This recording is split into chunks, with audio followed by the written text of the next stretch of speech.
Hey everyone, and welcome back. My name is Josh, and this is your fourth stimulus package and news update. In today's video, we have a lot of news to get into, but first, if you would like to receive 2 free stocks from Webull, valued up to $2,300, make sure to claim them by clicking my link, which you will find in the description box below. Okay, so government funding expires in just 2 more days, which means, of course, a possible shutdown in the near future.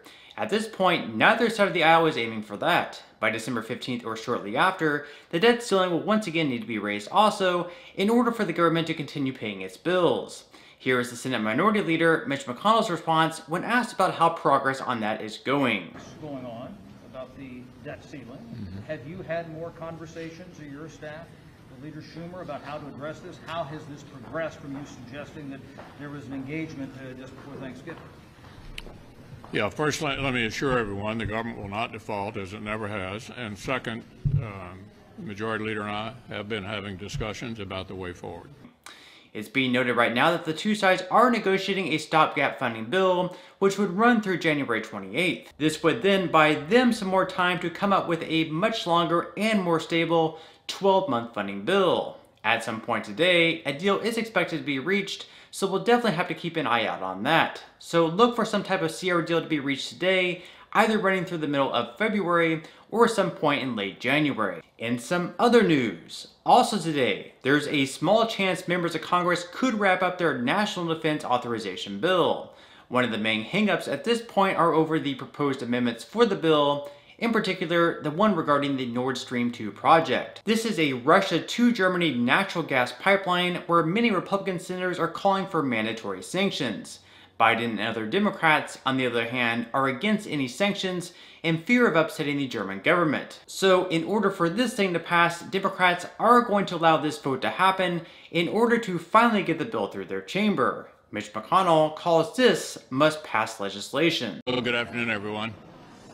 The dilemma we have on the floor at the moment with regard to the NDAA, which has passed every year for 60 straight years, is the Majority Leader has been reluctant to enter into an agreement for a reasonable number of amendments related to the subject.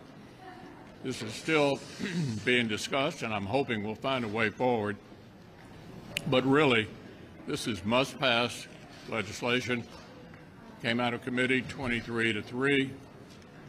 All kinds of challenges related to the Russian pipeline, to Russians threatening Ukraine. These issues need to be addressed in a normal amendment process, and that is the only reason that we pushed the pause button on this bill excuse me, yesterday, because of the absence of an agreement to go forward.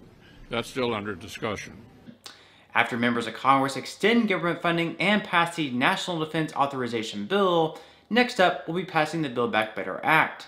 Now that the bill is in the Senate, the Majority Leader, Chuck Schumer, will need to work out an agreement amongst his fellow Democrats. Mainly, this will be between Joe Manchin, Kyrsten Sinema, and Bernie Sanders.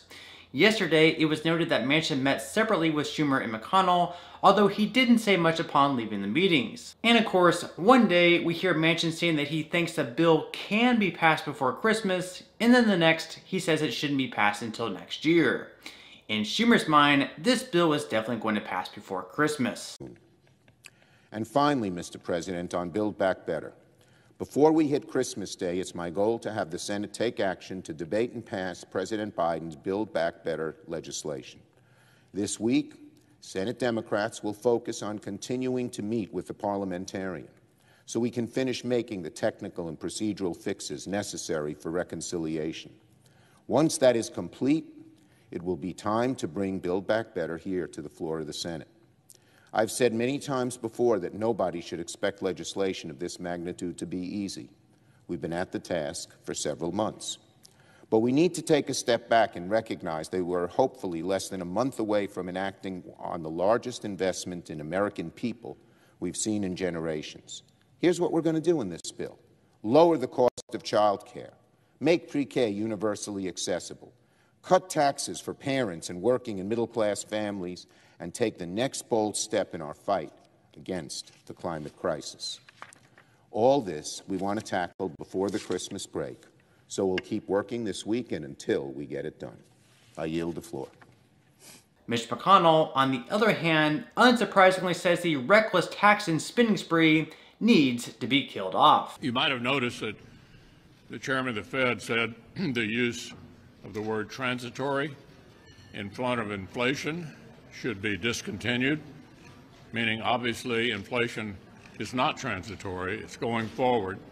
The principal driver of that inflation is the American Rescue Package passed on a totally partisan basis earlier this year. The only way to keep inflation from getting worse would be to kill the reckless tax and spending spree, and we hope that's the ultimate fate for that ill-advised proposal. Another issue Democrats have with passing this bill, other than Joe Manchin lowering the price tag, are the SALT provisions. SALT, of course, short for state and local tax deductions, has been a heavily debated issue. Democrats in high tax states such as California, New York, and New Jersey argue that the $10,000 cap is unfair for its residents. On the other hand, raising it all the way up to $80,000 as the House wanted to would seemingly mostly benefit the wealthy. So at this point, they're trying to work out a number that's both fair for residents in higher tax states, while also not overly benefiting the wealthy. Also, another issue is with the Senate parliamentarian, where this week, Democrats are having informal meetings with her. In the end, she's the one who decides which ideas in the bill comply with budget rules, so in other words, which measures of the bill can remain and which provisions need to be removed. Also yesterday, when the Fed Chairman Jay Powell testified in front of the Senate Banking Committee, he said that it's time to finally retire the word transitory, which is a word he's been using over the past several months when speaking on inflation. For months now, Powell said we can expect prices to normalize, but also for months, we've seen prices continue to increase. So it seems like this massive inflation taking place, a 31-year high, isn't going to be going away anytime soon. But on that note, I'm going to go ahead and wrap up this video. Again, if you would like to receive a couple of free stocks from Webull, make sure to quickly claim them by clicking my link in the description box below. To receive the first stock, you will need to fully open an account.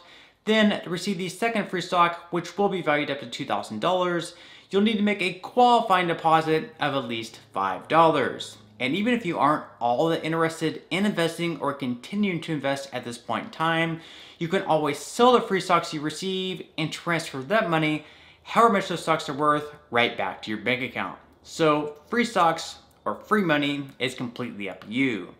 So once again, I hope everyone has a great and safe rest of their day. If you did enjoy the content in today's video, I would greatly appreciate it if you would give this video a like, a big thumbs up. That just lets me know that you did enjoy the content in this video. And until next time, as always, I'll see you in the next video.